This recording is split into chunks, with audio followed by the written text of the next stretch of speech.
welcome back. I just wanted to go through the materials. You will have gotten a materials list with some of the different items that may or may not come in handy while you're working on your project.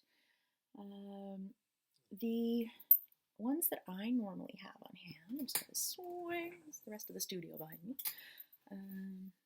It's my own studio in my backyard where I come and paint and do my thing.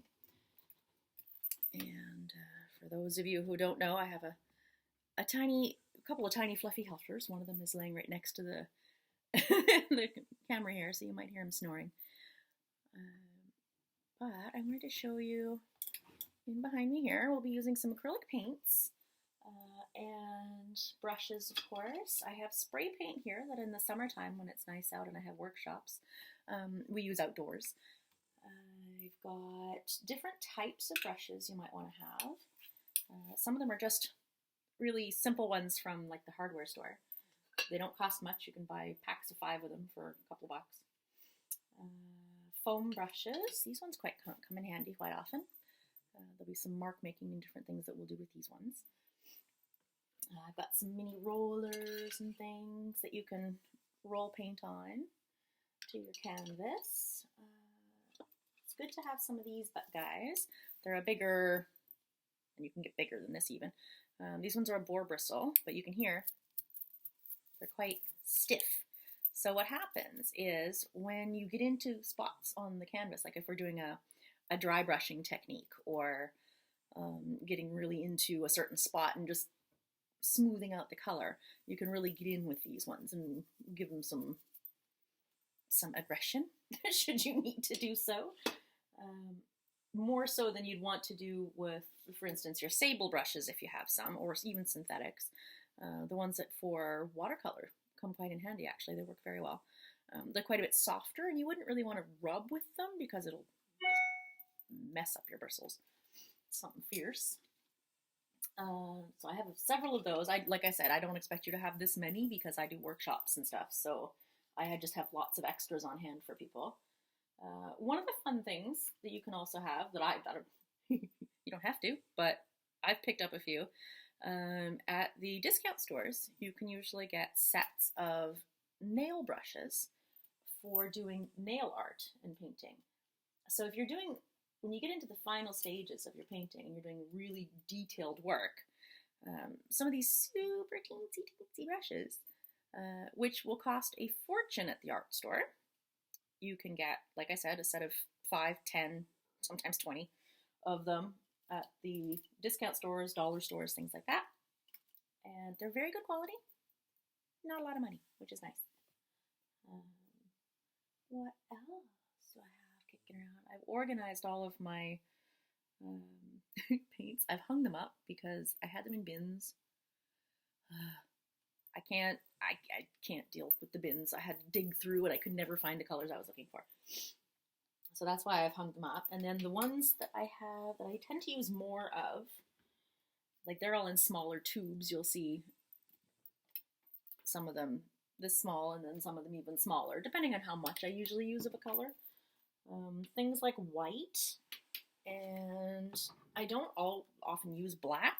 What you see that looks like black in most of my paintings is actually Payne's Gray. So I usually have big old bottles of those because I use it a lot. And hi, baby. I woke up the puppy. He gave me the face. And I also have, if we swing back over here, this is the easel that I usually work on in my little corner here.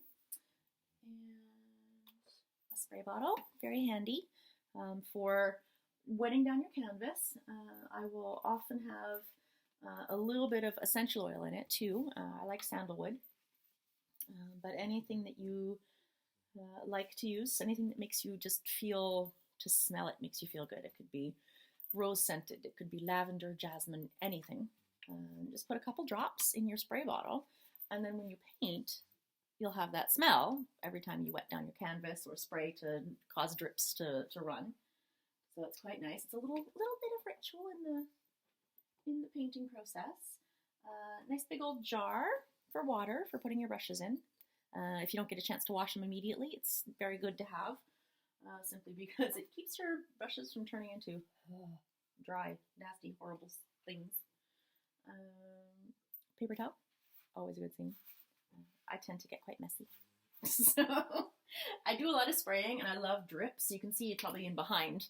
I like the drips that come down. So it can get pretty runny. A little bit crazy sometimes. I have a big drop cloth underneath my canvas because, yeah, I tend to make a mess. Rollers, just some more sizes of rollers, should you have a large area that you want to get to. I also keep, you probably noticed if you've been with me for some of my other videos, I keep caps from things for stamping. They make nice little circles. So it's good to have some of those on hand just to, you know, be able to make little tiny circles without having to sit there and go around and around. I mean, you can do them freehand. But a lot of the time, if I'm doing like a bunch of them, then I'll just do it that way because I'll do a stamp because it's easier and quicker. And what else? Oh yes. In some of the other layers, when I get into some of the lighter colors, anytime you do takeout, you usually get these little containers. I save them, all of them. I'm a weird hoarder for these guys. And what you can do, instead of having your acrylic paints last you, a couple hours, you can put them in one of these guys. Mix a color that you really like, that just feels yummy, and then you can have that color and use it throughout your entire painting through whatever layers, however many layers you end up doing. And it just makes it a little bit easier to not have to remix and try to match to get that one color that you're just madly in love with. I have my palette. I use a piece of glass simply because it's really easy for cleanup. You can mix your paints on here, do whatever you need. You can spray it down to keep your paints wet. And when you're done, you can scrape it off and you don't have to wash it down the drain. So it's quite a bit easier. So anytime you break a frame, I mean, sometimes the glass breaks too, granted, but just put some masking tape around the edges and you got yourself a nice little easy clean palette. Makes life much simpler. I also ask that you have a little bit of this guy, a little bit of red thread, simply because I am going to be doing a little bit of a short connection ceremony before I do the first meditation, and a journal I asked you to have as well. I have one, just not right here, I don't know why. So if you have these and your tea, snacks, of course, and your journal, and we will be right back to get into it. Thank you so much for joining me. This is so much fun. See you soon.